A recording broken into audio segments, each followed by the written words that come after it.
মাননীয় প্রধানমন্ত্রী, আপনি একজন জান্নাতি মানুষ।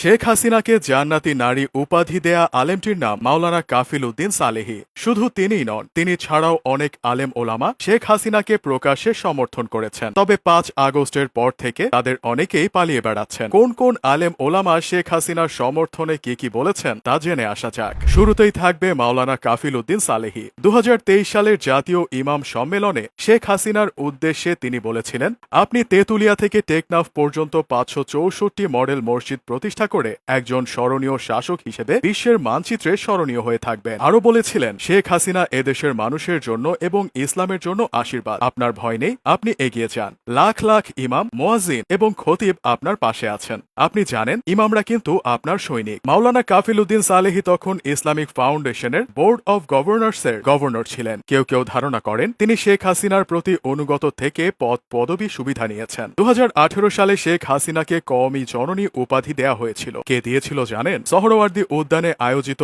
এক শোকরানা মাহফিলে বক্তৃতাকালে মুফতি রুহুল আমিন এই উপাধি দিয়েছিলেন। কওমি মাদ্রাসা শিক্ষার সর্বোচ্চ স্তর দাওরায়ে হাদিসকে মাস্টার্সের স্বীকৃতি দেয়ায় এ মাহফিলের আয়োজন করা হয়েছিল।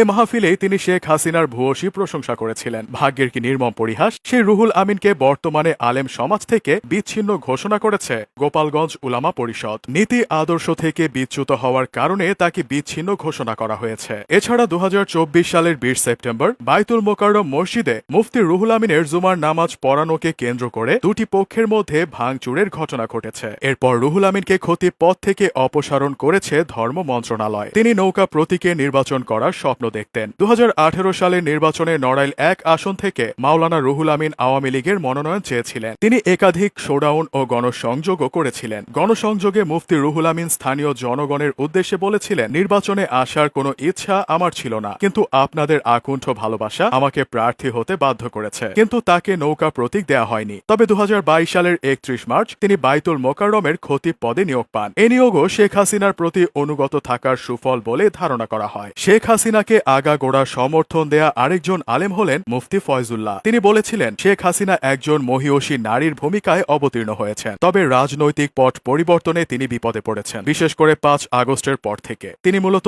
ইসলামী ঐক্য জোটের মহাসচিব ছিলেন। তবে সম্প্রতি তাকে এই পদ থেকে অব্যাহতি দেওয়া হয়েছে। অভিযোগ আছে, মুফতি ফয়জুল্লাহর দল দীর্ঘদিন ধরে আওয়ামী লীগ সরকারের সাথে সুর মিলিয়ে কাজ করে আসছিল। ২০২৪ সালের জাতীয় নির্বাচনকে যখন বিএনপি, জামায়াত সহ অনেক ইসলামী দল বয়কট করে, তখন ইসলামী ঐক্য জোটের এই অংশটির নেতারা কয়েকটি আসনে প্রতিদ্বন্দ্বিতা করেন। শেখ হাসিনা সরকার ২০১৩ সালের ৫ মে শাপলা চত্বরে আলেমদের ওপর নজিরবিহীন চালানোর অভিযোগ করেন অনেক ওলামা। কিন্তু এরপরও শেখ হাসিনা সরকারের সাথে ঐক্য জোটের এই অংশটি আঁতাত করায় আলেমদের মধ্যে ও জনমনে ক্ষোভ সৃষ্টি হয়, যার পরিপ্রেক্ষিতে সম্প্রতি সরকার পরিবর্তন হলে মহাসচিব মুফতি ফয়জুল্লাহ জনরোষের শিকার হন। এমন আরেকজন আলেম হলেন মাওলানা ফরিদ উদ্দিন মাসউদ। তিনি বলেছিলেন, প্রধানমন্ত্রীর মাধ্যমে অনেক কাজ হয়েছে, এ দেশকে মহাকাশে নিয়ে গেছেন তিনি। দেশের এত উন্নয়ন করেছেন যে পাকিস্তানের জনগণও আমাদের মতো হতে চায়। তিনি আরো বলেছিলেন, কওমি মাদ্রাসা শিক্ষা সনদের স্বীকৃতি প্রদান করে শেখ হাসিনা প্রমাণ করে দিয়েছেন তিনি ইসলাম ও উলামায়ে কেরামকে ভালোবাসেন। প্রধানমন্ত্রী আমাদেরকে এখন বিশ্বের দরবারে শিক্ষিত হিসেবে মাথা